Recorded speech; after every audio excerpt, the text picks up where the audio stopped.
right. So Rhyme All to right. everybody. Yeah, we'll get started. I hope everybody's doing well. Welcome to, I guess, our next unit on Minyan, which this unit will be taught, as you see, by Ilana Sober Elzufon. And it's a pleasure to welcome her back. She taught a couple months back. 2-week session now on Minyan, women in Minyan, men in Minyan, the importance of community prayer, which of course is we've gotten a lot of, it's very important. Obviously, it's been totally upended for men and for women at this period. So we'll welcome Ilana to discuss the many issues involved. Vakasha. Okay. So basically we're talking today about minyan mainly for tefillah. In other words, there are various things that require 10 or that optimally have 10. I know Lori talked last week a little bit about Zimun, when you have 10 people for a Zimun and you add God's name. So we're not going to focus on that so much. We're going to mainly focus on the idea of a minyan for tefillah. And the question is, who counts for minyan, right? This is, a very, very common experience that, many women have had, when you're standing on, one side of the mechitza and on the other side of the mechitza, they say, we need another person. Say, I'm here. Oh, but well, we need another man, actually, right? So I think all of us are, reasonably aware that in, Orthodox halacha, a minyan for tefillah is a minyan of 10 men. And we're going to try to look now at why this should be, what are the sources, and so on and so forth. So I am going to share screen. The sources also Jay just shared. And let's see, here's a screen to share. Share. Okay, here we are.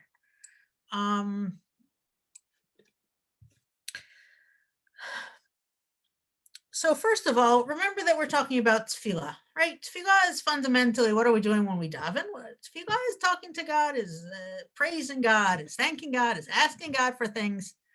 It's something that can be very personal. And in fact, it should be very personal, right? We have the Yerushalmi, that's the first source here, right? Lo mistabra b'tefillah sheyeh kol echad ve'echad mevakesh rachamim al atzmo. Tefillah is fundamentally something that each of us should do on our own. In other words, we shouldn't be counting on somebody else to daven on our behalf. We should be davening on our own. We should be talking to God. And therefore it's, so you say, okay, if each person has a connection to God, what do you need a minyan for? So the truth is, there are a lot of sources that even though we recognize the value of each person and their individual and personal connection to Kadosh Baruch Hu and davening, and we recognize the importance of tefillah on your own, whether it's something that you do as on a regular basis, or some people now with Corona have been davening much more on their own. There's a value to it. I think a lot of people who are used to davening in minyan have discovered sort of the art of davening on one's own over the past year or so. Nevertheless, if you look right at the second source, right? Rabbi Natan Omer, minayin she'ein HaKadosh Baruch Hu mo'es b'tfilatan shel rabim, right? How do we know that God doesn't reject the prayer of the many? It says when you have a lot of people davening, there's kind of an extra power to it. God is more, it's not that God isn't inclined to accept the prayer of the individual, chas v'shalom, but there's kind of an extra power. God is not going to turn away the masses in prayer. When a bunch of Jews get together to daven, that has a certain power. It brings a pasuk from Eov, Hein El Kabir Velo Yimas. Here, Kabir, which is a word for great, seems to be required an adjective to describe God as opposed to an adjective to describe the people davening to God. But the drasha on the pasuk, the way that the rabbis sort of understand the pasuk, as having some kind of practical implications, is that God does not reject the prayer of those who are great or massive or many. And in fact, we have another, again, in Masechet Brachot, we have another source that gets a little bit more detailed about the value of having a lot of people together in prayer and Torah study and so on.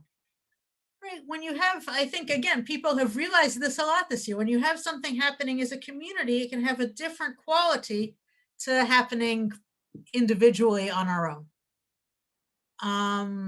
So Amar Rabin bar Rav Ada, Amar Rav Yitzchak, right? I'm here. Minayin shakadosh baruch hu matzui bebeit hakneset shene'emar Elokim nitzav ba'adat kel, right?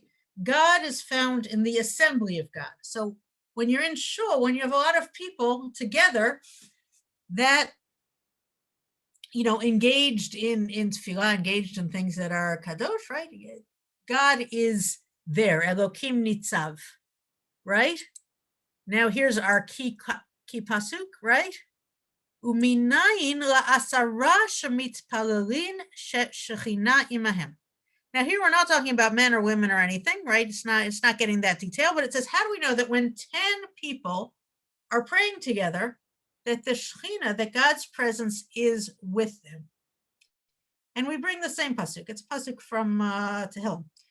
Elokim nitzav ba'adat kel. God is found in the assembly of God. The assembly, the gathering of people who are gathering to worship God. God himself is there if there are 10 of them. And then we start bringing numbers down, right? 3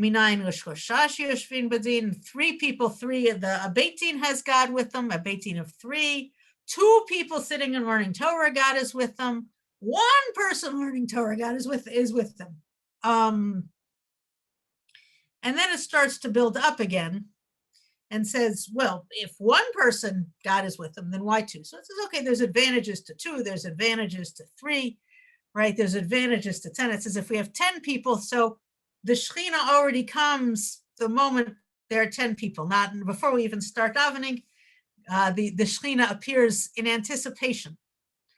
So this is one source, okay, the source in Brachot that gives 10 as a specific number that has some kind of spiritual power, some kind of spiritual significance to the Shekhinah being there in a group of 10. What exactly it means, how exactly it works is beyond me, but here we already start to see the number 10.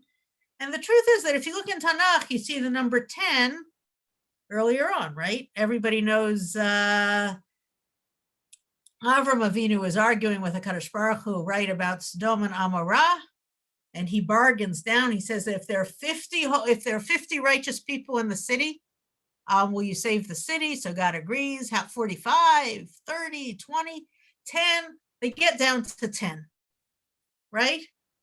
And 10 is the lowest amount that we go down to. In other words, 10 people in a city is somehow a unit, a community. There's a tzibur, a community, a collective of righteous people. And that would theoretically have had the power to save Sodom and Amorah from destruction. There weren't 10 people.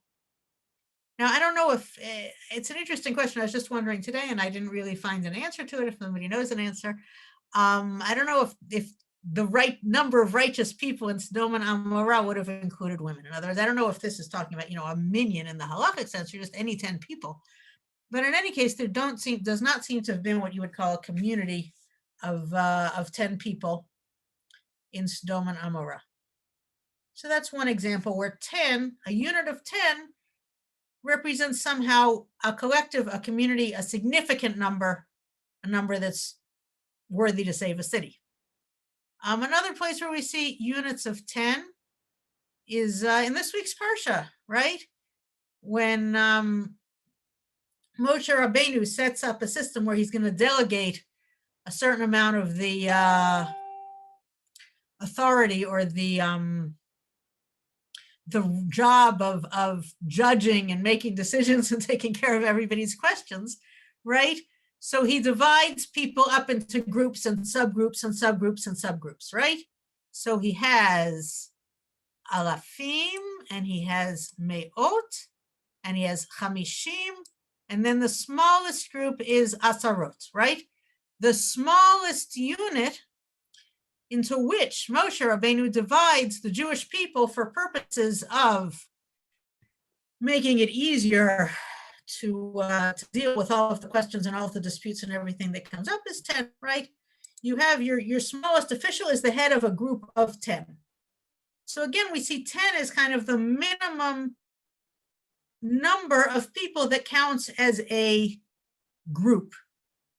Again, I didn't see this, specifically, but I would wager that when we're talking about 10, that means 10 men or 10 households, like not, that probably is a group of 10 that doesn't include women. That would be my hypothesis.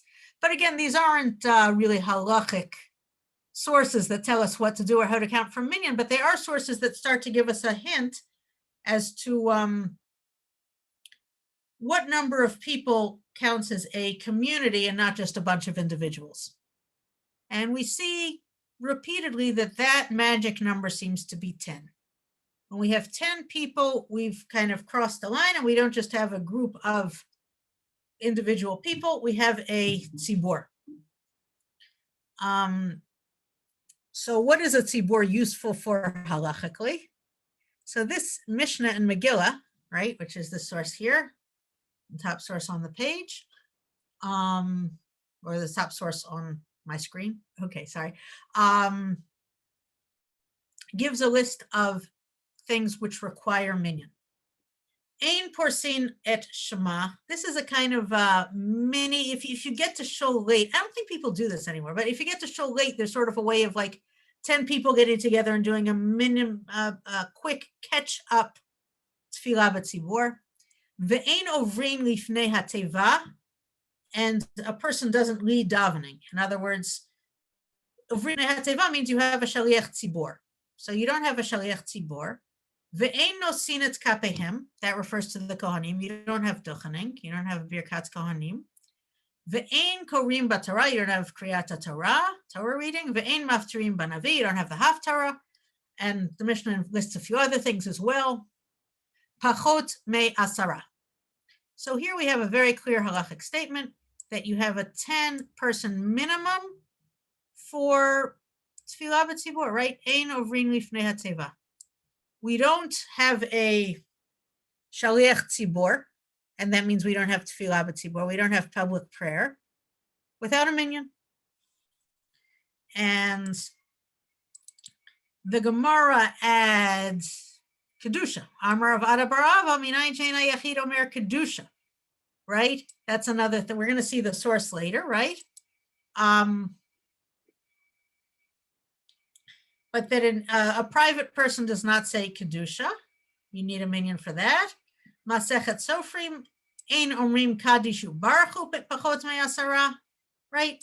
So we have all of these things, right? Having a shaliach tzibor, first of all, and then certain things that you say, such as kedusha, kaddish, baruchu. All of those things require a minimum of 10. And the Gemara in Brachot gives us a general rule. It says, Shene'emar, we bring a pasuk, V'nikdashti betoch b'nei Yisrael. I will be sanctified among the children of Israel. We're going to focus on this pasuk in detail in a few minutes. But the clear meaning is that I am sanctified among the children of Israel, among the community, among a group of at least 10 of the children of Israel, right? That's the prerequisite for me to be sanctified, for God to be sanctified. God says the minimum for me to be sanctified is to be among the children of Israel in a formal group, in a minimum size group, and that minimum is 10. Kol davar shebikdusha lo yehe pachot me'asara. So anything that is a davar shebikdusha, a matter in which we are sanctifying God, needs a minimum of 10. Now, any tefillah is acknowledging God's kedusha, God's holiness. But we say these particular elements of the tefillah somehow have a special aspect of sanctifying God's name, and therefore they are called davar shebikdusha, and they require a minyan. So that includes kedusha, that includes baruchu, that includes kaddish. Why do we need 10 people. 10 people is at Tzibor. The Aruch HaShulchan also points out that he goes back to the source that we saw before, right? If you don't have a minyan, you don't say those things. That's the amount that you have the Shekhinah. In other words, when you have the presence of the Shekhinah, or an elevated level of God's presence, because we saw that God's presence is there with 1 or 2 or 3, but when you have the special quality of God's presence that occurs when you have 10 people or 10 men, when you have a minyan, then you can start saying things like Kaddish and Kedusha and so on. Okay, so we saw here in the Gemara in Brachot that we quoted this pasuk from Vayikra, V'nikdashti b'toch b'nei Yisrael.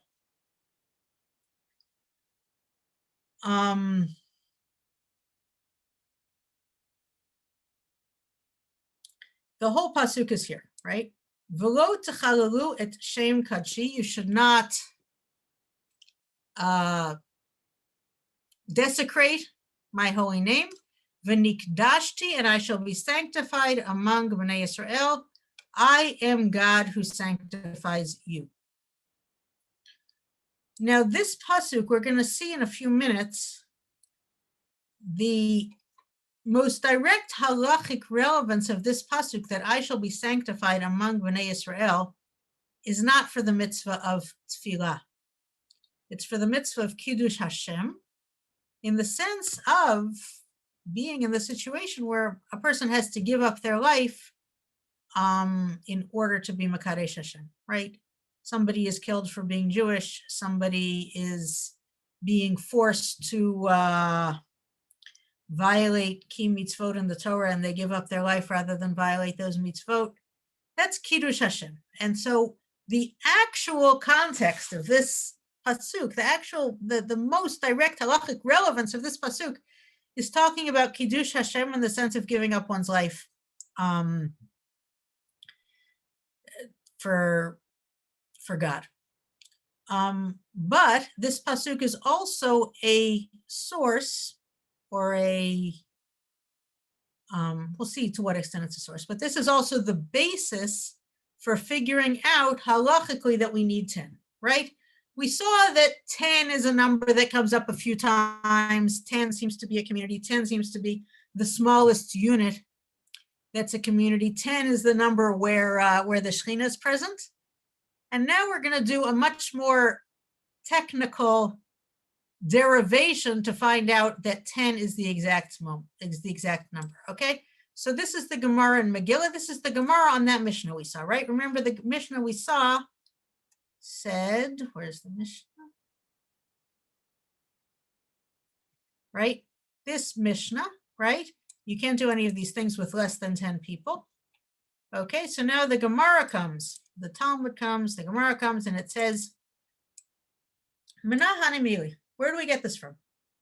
What is our source? Amar Rav Chia bar Abba Amar Rabbi Yochanan. The Amar Krav Nikdashti betoch b'nei Israel. Our source is this pasuk. Kol davar shebikdusha lo yehe pachot me'asara. My mashma. What implies this? What in this pasuk tells us you need 10 people, right? This seems like a sort of very broad and general and conceptual pasuk, right? I shall be sanctified among the people of Israel, right? It doesn't say, there's no pasuk in the Torah that says you need exactly 10 people for a minyan. So what we're going to do is called the Gezerah Shava. Gezerah Shava means we're going to connect one pasuk, we're going to connect psukim one to the other because they have a word in common, right? Tatani Rabbi Chia, Atia, Toch, Toch, okay? We're going to do a Gezerah Shava based on the word Toch. We have the word Toch in this pasuk. K'tiv Hacha, it's written here, V'nikdashti betoch b'nei Yisrael. Our verse uses the word betoch, within. God says, I will be sanctified within the children of Israel. Uchtiv hatam, and it says there, and there is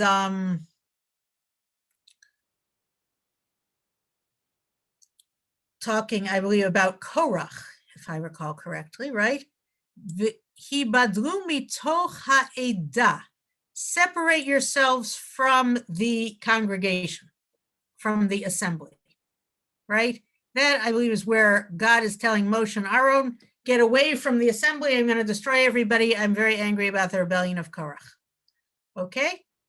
So here Moshe and Aaron are being told, go away mitoch ha'edah, from within the assembly. And that's connecting, that toch is connecting to our toch and v'nikdashti b'toch b'nei Yisrael. And now we're going to do another textual connection. Va'atia eda, right? We had the word eda here, mitoch ha'edah. Dichtiv hatam ad matai le'edah hara'ah hazot. How long will this wicked assembly continue to say bad things about Eretz Yisrael? This is referring to the Meraglim, the spies. The spies who Moshe Rabbeinu sent to Eretz Canaan to spy out the lands and come back and tell us how wonderful it is, right? They came back and they said, well, it's very wonderful, but unfortunately the people are very strong and we can't possibly conquer it. And they made the Jewish people not wish to go into Eretz Yisrael, right? So those people, those Meraglim, are referred to as Ha'edah Hara'ah Hazot. Now, how many spies were there? So Moshe sent out 12 spies, right? One for every shevet. And how many of them were bad? Well, we know that Yehoshua and Kalev were the only two who came back and who gave a good report. So 12 minus 2 is 10, right? There were 10 spies who came back and gave a bad report. So the Edah Hara'ah Hazot is 10 spies, the 10 spies who gave a negative report about Eretz Yisrael. And we learn from that Edah, which is 10, that tells us that the word Edah signifies 10, minimum 10. And then we can learn, and the mitoch, here we have mitoch Edah. So toch tells us that toch within Bnei Yisrael means within an Edah, and an Edah is 10. So therefore we know v'nikdashti b'toch Bnei Yisrael, we have now derived, means I will be sanctified within a group of 10 of Bnei Yisrael. Okay? That is a fairly technical way of expounding the psukim. Whenever you do that kind of drasha, there's a strong tradition behind it. In other words, it's not something you make up because it's not totally logical, but it's hidden there and it's has meaning. It's something that's clearly hinted at somehow in the text, and it's the kind of thing that Chazal and the sages before Chazal were really able to do with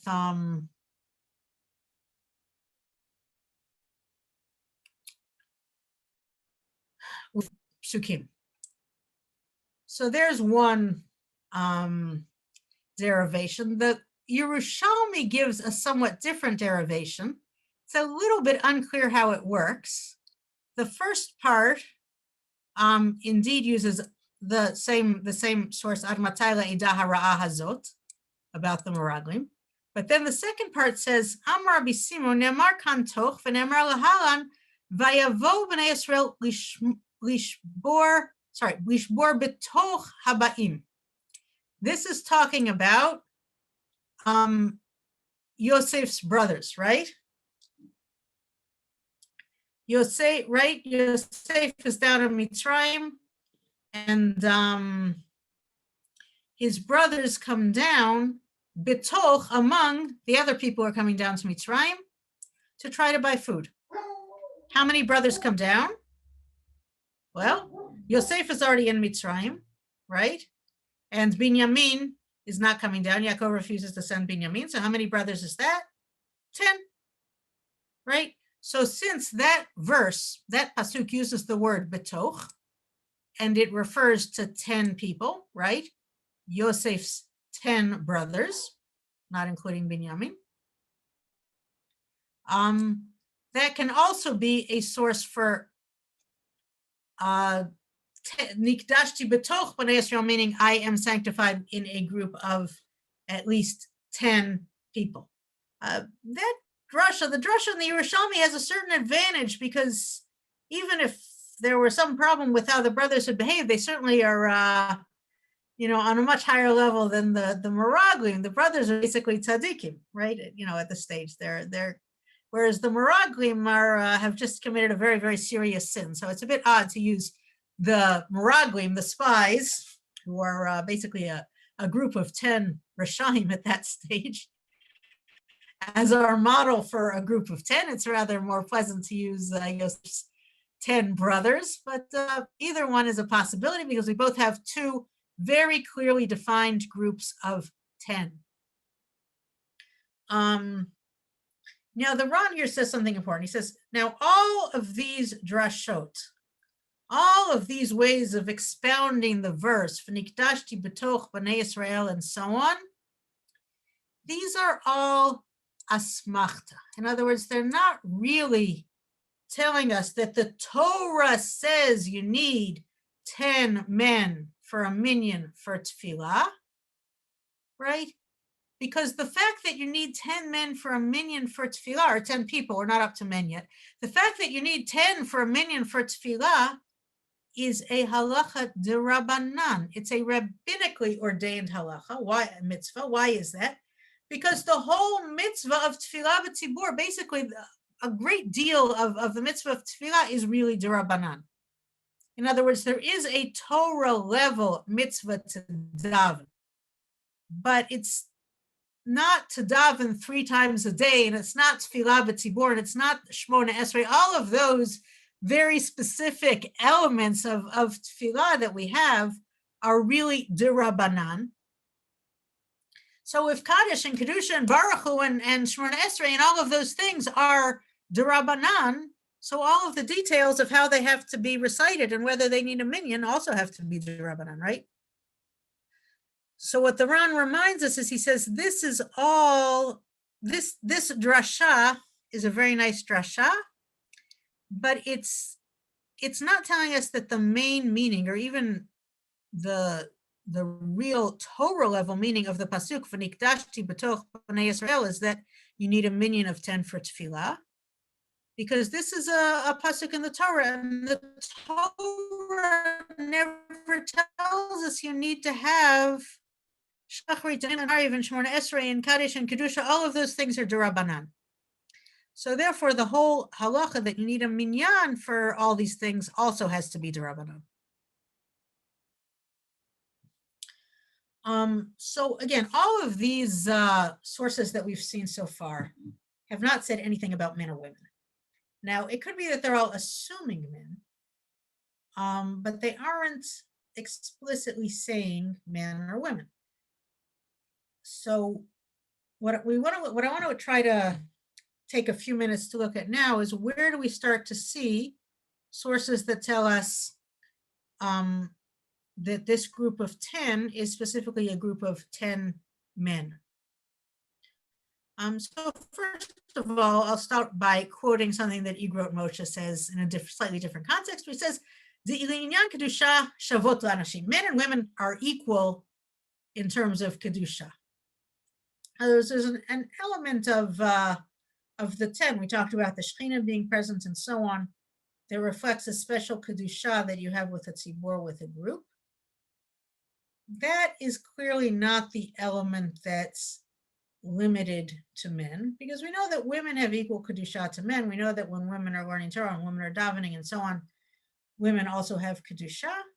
The question is really going to be, what about a minyan? What about forming a tzibur? That seems to be something that is going to require specifically a group of 10 men. But as we discuss it, not to forget that this is the element of kedusha that we talk about in Bnei Yisrael is by no means limited to men. A very early source that says explicitly that you need men, right, is in the Sidur of Rav Sadia Gaon.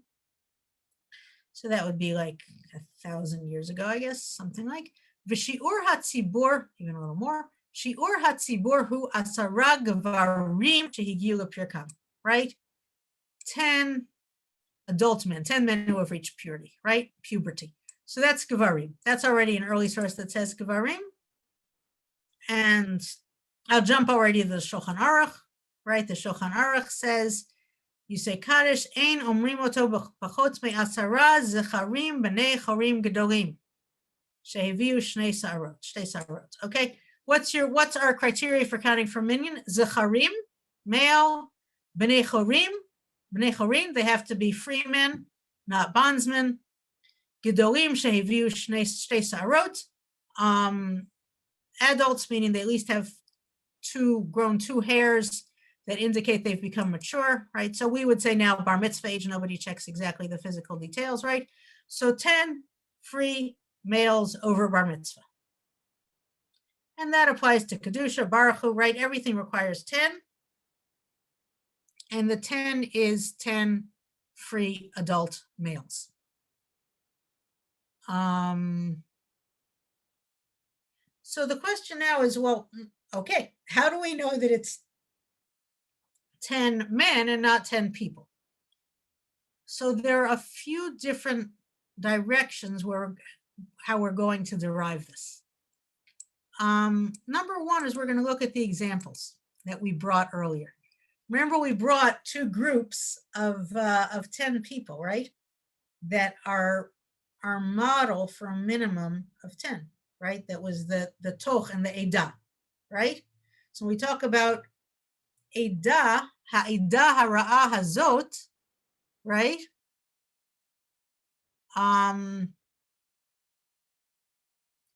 Right? Because Shulchan Aruch explains, right? Ein edah, right? Ein edah pachot me'asara, shene'emar, ad matai la'edah hara'ah hazot. How long will this wicked assembly continue? Say mehem Yoshua v'Kalev nisharu asara, right? You have 12, subtract Yoshua and Kalev, you end up with 10. Ve'edah zot tzarich liot kulam mizcharim b'nei chorin gedolim sheviu shnei sarot kamo sh'hayta edah ha'amura lehalam. This is Shulchan Aruch Harav. This is the Alter Rebbe of Lubavitch, right? Writing a few hundred years ago. So he says specifically, if we're going to learn it from the 10 spies, they were all adult free men. So therefore, your minyan has to consist of adult free men and exclude nashim, avadim, and ktanim.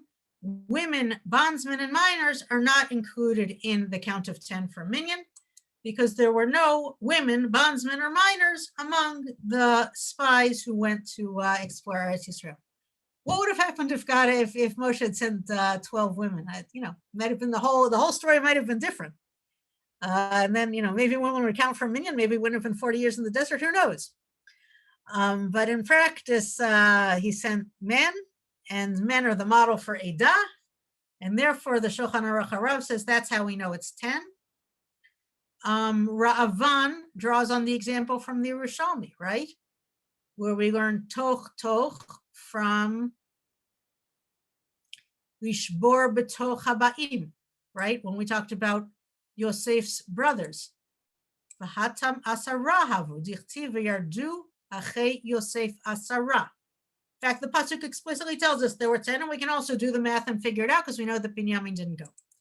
V'kolhu havu gavri, they were all men, right? Yosef's brothers were all men. So Shulchan Aruch Harav says the spies were all men. Ra'avan says Yosef's brothers were all men. So therefore, since we're learning from these examples, we learn from the examples not just that there are 10 people, but that there are 10 men. That's part of our, they're kind of adding that into the Gzeirah Shavah. So that's one way to derive 10, to say that the examples that we have in the Torah where 10 people make a unit, those people are really men, right? When we look at the group of the 10 spies, we know who they are. We know what all their names are. Those are all men. When we look at Yosef's brothers, we know exactly what their names are. Those are 10 men. So that's one way to learn it. Another way to learn it is to look at the pasuk, V'nikdashti b'toch b'nei Yisrael. It says, b'nei Yisrael v'lo b'not Yisrael. Now, it's a little bit tricky to do something like this if you aren't Chazal. In other words, Chazal and earlier, you could really expound psukim freely, and we have sort of authoritative places where we say that we learn from the words B'nai Yisrael that something applies only to men. It's a little bit trickier to do it among the Rishonim, but you have it. So Orchot Chaim says we have a drasha that it's B'nai Yisrael and not Benot Yisrael. In V'nikdashti betoch B'nai Yisrael. Now, if you remember when we talked about the pasuk V'nikdashti betoch B'nai Yisrael, the root context of that pasuk, the real Torah mitzvah that pasuk is talking about, is not the mitzvah of sanctifying God through tefillah. It's the mitzvah of sanctifying God through dying al kiddush Hashem, right? Now, that mitzvah of sanctifying God in the unfortunate situation that one would need to by dying al kiddush Hashem, is that a mitzvah for men or a mitzvah for women? It's a mitzvah for everybody, right? Dying al kiddush Hashem is something that applies equally to men and to women. And we'll just look quickly at the Gemara in Sanhedrin that summarizes it, right? It says, Kol averot shabat Torah ein omrim la'adam avor val te'areg, right? In general, a person does not die on account of a mitzvah, right? The pikuach nefesh on Shabbat, right? You don't chas v'shalom die or let somebody die rather than violate Shabbat. You violate Shabbat. And even if somebody would tell you violate Shabbat or I'll kill you, there it's a little more complicated, but there you also could violate Shabbat, right? Somebody says eat treif or I'll kill you. There you could also eat treif, right? Yeah, vor v'al you should do it. Eat treif, violate Shabbos, whatever it is. Chutz me avodah zarah v'gilui arayot v'shfichut damim. Right? There are three exceptions. This is one of these things everybody knows, right? Avodah zarah, idolatry, gilui arayot, sexual transgressions, shfichut damim, murder. Those you cannot violate, even to save your life. Somebody tells you worship idols, you cannot worship idols. You have to give up your life rather than worship idols. Now the Gemara asks, Yachol afilu b'parhesia. Does this even apply in public? So if somebody tells you in private, eat pork or I'll kill you, then you should eat pork. What if you're in public? Talmud lomar, v'lo techalalu et shem kodshi v'nikdashti b'toch b'nei Yisrael. That's where our pasuk comes. In public, we have stricter requirements for when a person has to sanctify God's name, meaning when a person has to sanctify God's name, even if that means dying, right? In public, and specifically in a situation where the non-Jewish ruler, whoever it is telling you violate the commandments in order to demonstrate that the Jews are not keeping, in order to demonstrate that I can force Jews not to keep the Torah. In other words, he's not doing it sort of for his own pleasure, but he's doing it to demonstrate that he is going to get you to violate the Torah, and it's in public. Then a person would have to give up their life, right? So if he tells you in private, eat pork, you eat pork. If he gets together a big congregation of people and says, now you show that you are going to listen to me and eat pork, you have to give up your life. Vikama parhesia. How many people have to be in that audience to watch a person eat pork or alternatively give up their life? Amar of Yaakov, Amar of Yochanan, ein parhesia pchuta me'asara, right? So that verse that we learned for Nikdashti b'toch b'nei Yisrael, which is used in an indirect way to teach us about the minyan that we need for davening, teaches us something in a direct way also. It teaches us we need a minyan, or that a minyan gives us more strict requirements for Kiddush Hashem.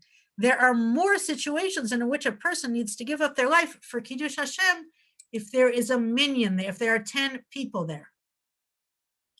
And we learn that also from Toch Toch, right? And so on, right? Ma'alahalan asara v'kuhu Yisrael, afkan asara v'kuhu Yisrael. You have 10 Jews, okay? You have to, a person would, hopefully none of us will ever be in the situation, a person is in front of a group of 10 Jews and the non-Jewish tyrant says, you must eat pork to demonstrate that I can make you eat pork. 10 Jews watch, and you can't do it, you have to die. Now, those 10 people, right? Pitchei Tshuva raises the idea, he says, that maybe this B'nai Yisrael does not mean, right? Gam binyanim nashim mitztarfot lezeh, meaning to kiddush, to the minyan, to the 10 people required in cases of when you're supposed to die al kiddush Hashem. Onim atumi b'nei Yisrael v'lo nimat Yisrael v'lichora nired dafke Yisrael v'lo gerim. He says no. In this case, b'nei Yisrael is not coming to tell us b'nei Yisrael and not b'not Yisrael. Maybe if we're going to say b'nei Yisrael and not something else, maybe it means b'nei Yisrael and not converts. There's a tshuva of Rav Ovadia that we're going to see later, where he says maybe it's in this case it would mean b'nei Yisrael as opposed to say non-Jewish b'nei Noach, people who are believing but not Jewish would not count towards this group of 10.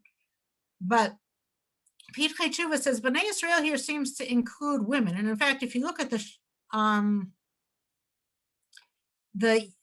Rav Ovadia Yosef here, right? He says, again,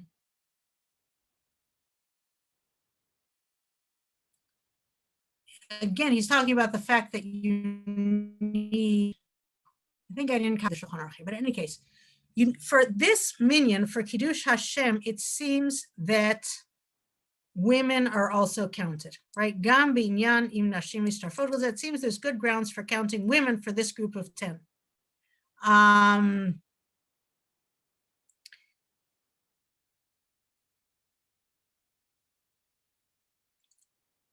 So here, the Yabia Omer, the Rav Ovadia Yosef is discussing whether you can count women for a regular minyan for davening, and he says maybe Kiddush Hashem is different. Kiddush Hashem, it's enough that 10 people can be in different places and they all know what's happening. There doesn't need to be any connection of all 10 people being in one place. As long as you know that 10 Jews in different places know about this, that's enough. And therefore, that's a little different from minyan. And also, so therefore he says we can't derive from the fact that women count for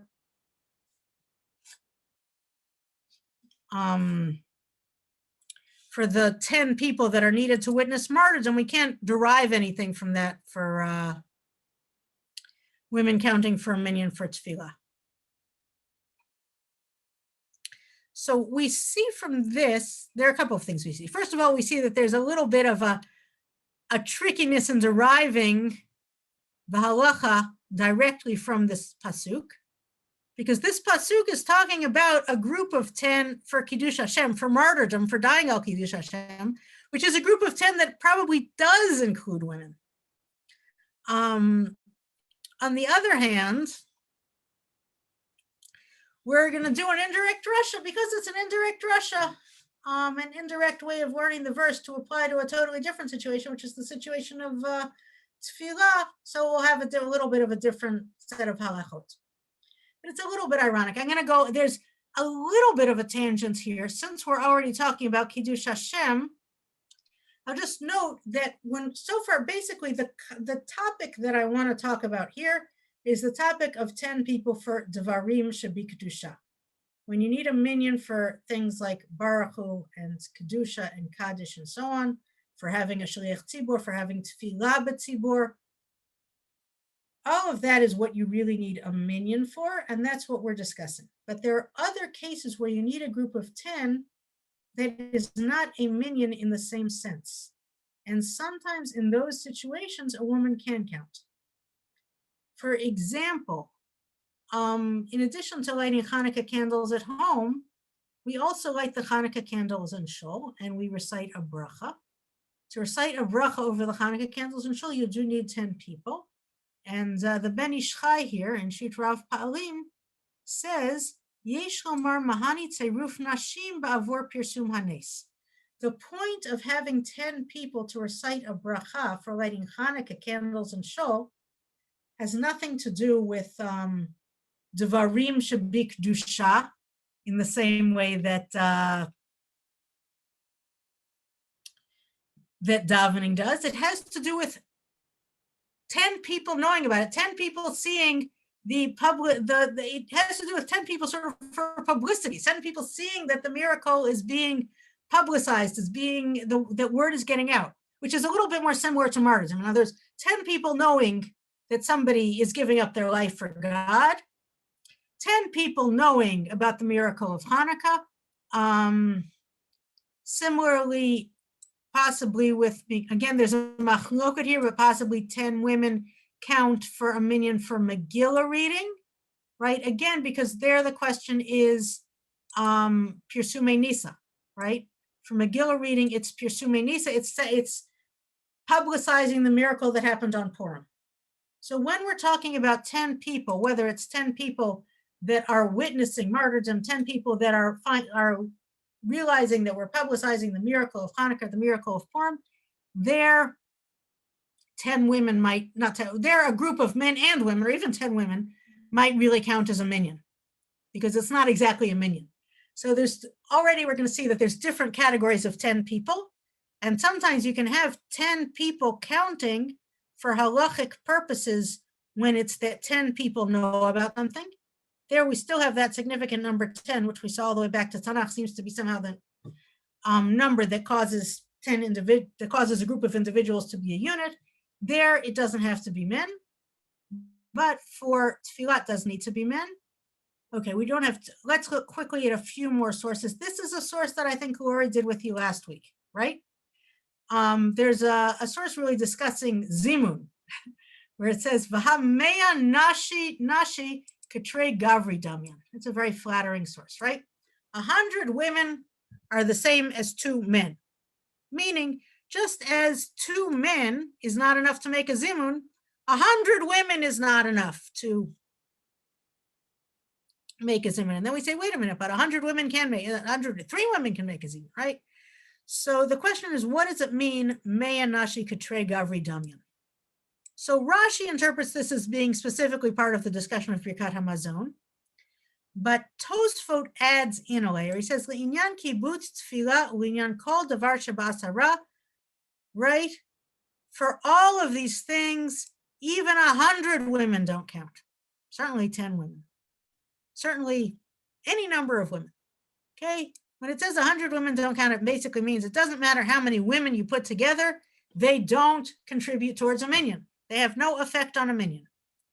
So another source that's brought for knowing that there are 10 men in a minyan and no women is this Gemara in Brachot.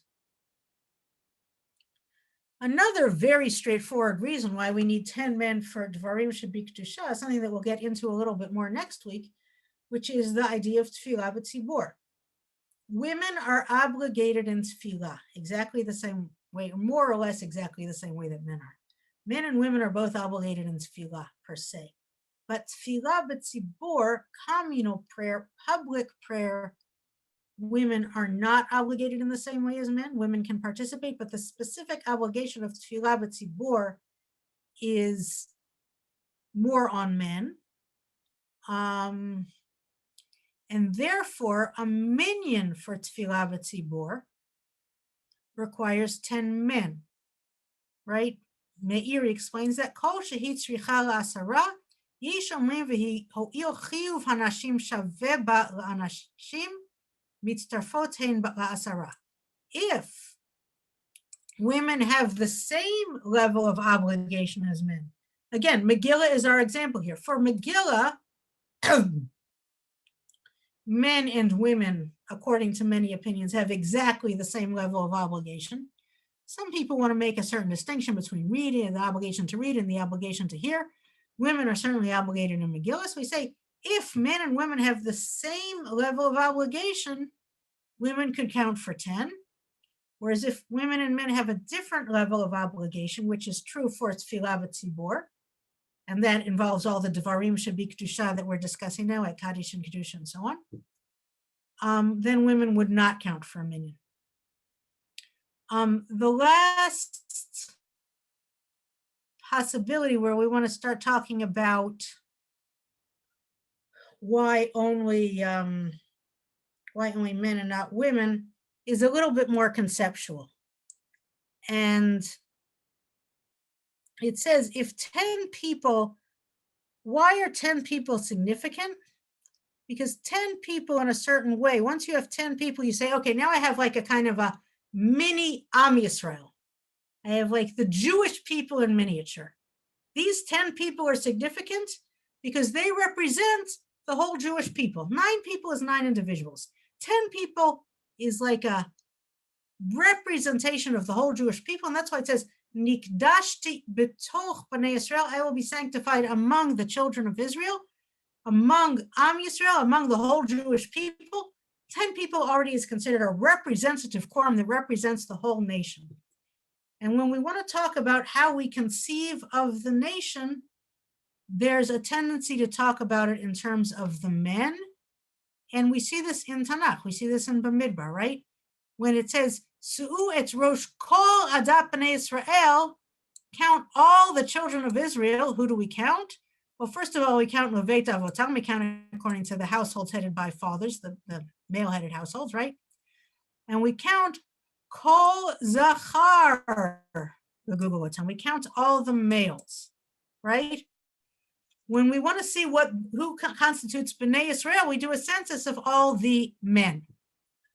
So when we talk about B'nai Israel as sort of an abstract concept that represents a number of people, we can say who represents B'nai Israel as a group of men. Even though we know that B'nai Israel includes men, women, and children, somehow the quality of representing B'nai Israel is carried out by men.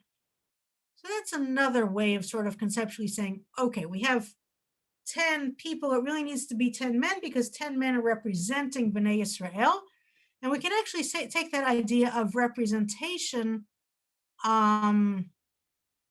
back a little bit and say, two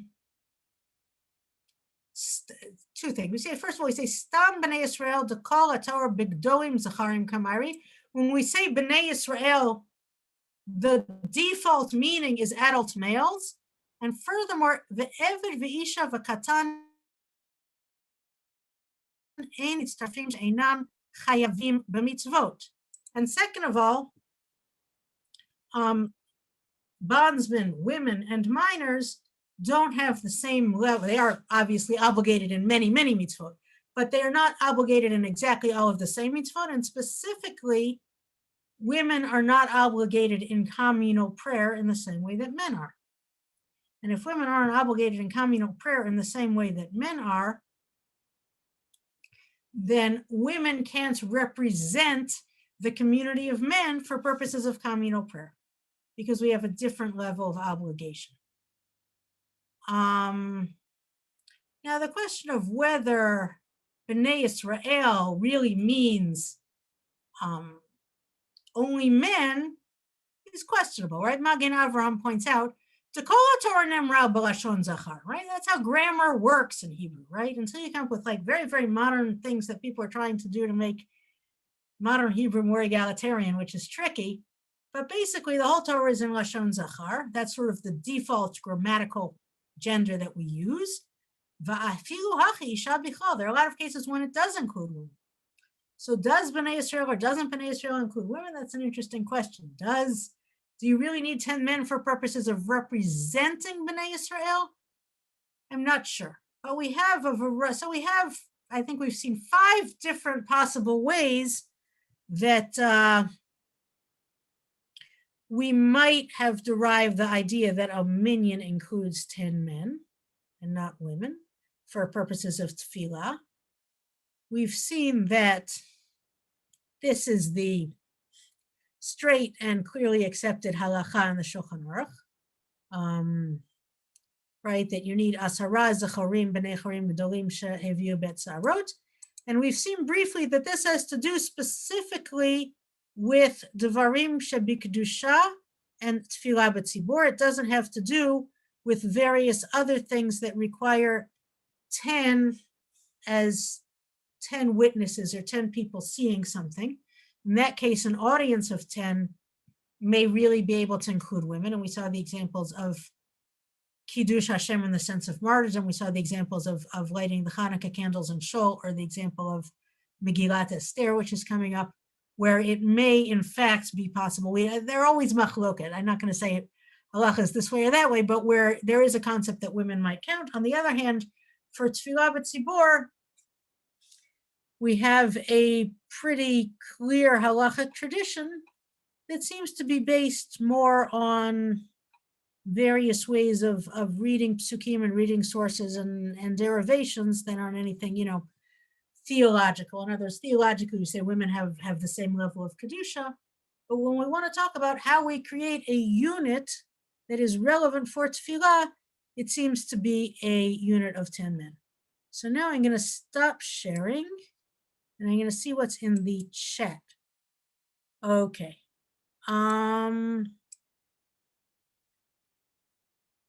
Right.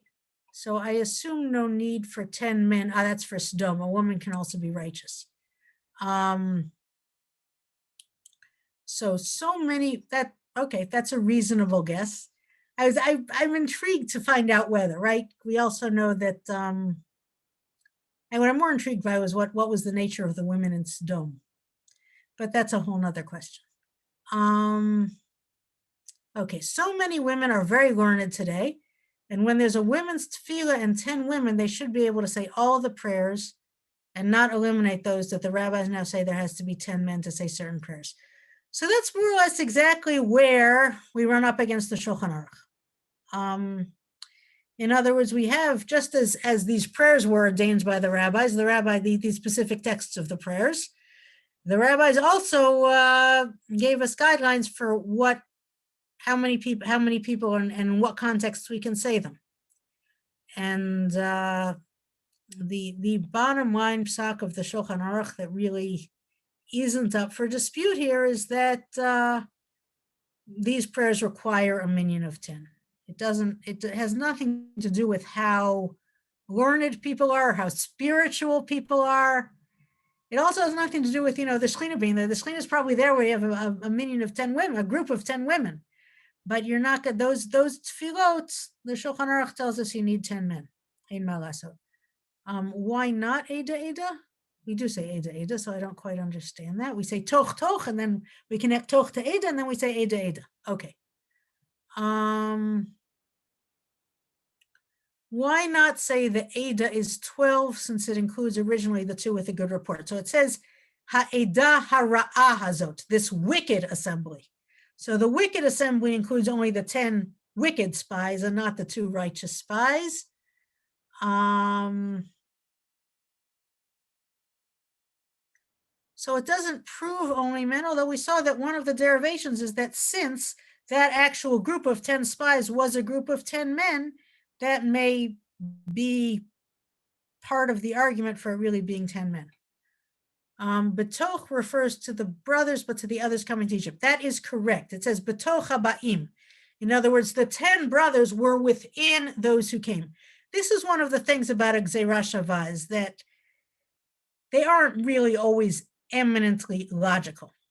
So because you have a pasuk about the brothers, and that pasuk has the word betoch, that's good enough for this Gezerah Shavah, at least for the Yerushalmi's version of it, even though I completely agree with you, it's not really logical. I wouldn't say the brothers were so righteous at that point after selling Yosef. This is years after they've sold Yosef and they're on the verge of doing tshuva, so hopefully they're getting more righteous, right? Forget how many years it was after they sold Yosef, like 20, right? So this is hopefully, certainly we'll see very soon at the conclusion of this episode, the brothers really do end up becoming righteous again. And we do have a tradition, the 12 tribes were righteous, same Malaso. They did a big sin of selling Yosef. Who is Ra'avan? A Rishon. I'll look it up in a sec. I'm forgetting exactly what the initials stand for. but Ravan is a Rishon from the medieval period. One commentary says he should have sent women, Benot Tzlaf Chad Rav Deretz Yisrael. Yeah, I agree. That would have been quite possibly, again, that would have changed the entire course of history. And maybe it would have even changed the halacha about minyan, who knows, although then there would have been no Edah Ra'ah. Didn't the with 70 Bnei Yisrael go down to Egypt, both male and female, and not all physically present at the start of the journey? So the Bnei Yisrael, it's interesting that count of 70 because it's like 95% men, but not 100% men. So it's not clear if there were sort of like we're counting the men plus the women that have something really important about them, like Serach Bar Asher, or if there really were, like 68 men and 2 women, or however it was. Wait a second. That's a good question. But it actually, the question of how that count of 70 just makes it makes things more complicated, I think. I'm not sure how it helps us that much. It does give an example where Bnei Yisrael includes women, and obviously Bnei Yisrael coming out of Mitzrayim included women, and right? Bizchut nashim tzadkaniyot nigalo miMitzrayim. Right? We know clearly that there were righteous women coming out of Mitzrayim. So Bnei Yisrael includes men and women. The question is whether the 10 people that are kind of representing the unit of Bnei Yisrael should all be men, which is the way that some people understand it. So this is a perfect example of circular reasoning. I'm not sure if it's circular reasoning. I agree that it's not an airtight proof. We're taking a bunch of elements that seem to lead us all in the same direction. We also presumably have a long-standing tradition here that predates any of the text-based discussions about it being men. So I agree that this is not, and none of these things are an airtight proof. On the other hand, following halacha doesn't depend on whether we feel that the halachic sources have sort of proved it in an irrefutable way. It depends also on whether this is what the Shulchan Aruch and all the poskim accept. Side issue, Ray women, but relevant for today. What if it was in front of 8 people, not 10, Ray Kiddush Hashem, but be recorded or broadcast on video, internet, etc.? Probably room to be machmir. I mean, I really, I don't want to find, this is the trouble with counting women even for this meeting, is I really not, eager to find ways to be machmir about, Kiddush Hashem, right? Rather that people not find themselves being obligated to die rather than eat pork. And certainly these are not areas in which I have any expertise on which to paskin. But yeah, the question seems to be whether 10 people are aware of it at the time that it's happening. And that's therefore a very relevant question, which I am thoroughly not qualified to answer. But yeah, it may be relevant. I don't know. Would Pirsum Hanes include minors who are old enough to understand Pirsum Hanes? I have not seen anybody discussing minors counting for a minyan for Megillah. That's an interesting question. I have not seen that. Because we talk about Pirsum Hanes, but with Megillah, we're also talking about an equal obligation. In other words, women and men are equally obligated in hearing Megillah. Children are not. So when we want to talk about the implications of a minyan for Megillah, I don't think people talk about children. For lighting Hanukkah candles in shul, I don't know. I can check. I'm not sure. It's a good question. Where does the obligation of men for tefillah b'tzibur come from? Is it a circular argument? We will talk about that next week, Bezrat Hashem, because it's a good question, but it's more time than we have, and it is what we're going to talk about next week. So I hope you will be there, or at least tune into the recording. Hanukkah candles, afim hayu botones. Correct. Women are obligated in the mitzvah of lighting Hanukkah candles. Normally, the mitzvah of Hanukkah candles does not require a minyan. When I light Hanukkah candles at home, I don't need a minyan there. And I don't need a minyan of people to see them out my window either. There's no requirement of minyan for Hanukkah candles except when you're lighting Hanukkah candles in shul. But yes, Hanukkah candles, women and men are equally obligated in because of Afim Hayubot Toanis. Okay. Thank you. Are there any other questions, comments, whatever?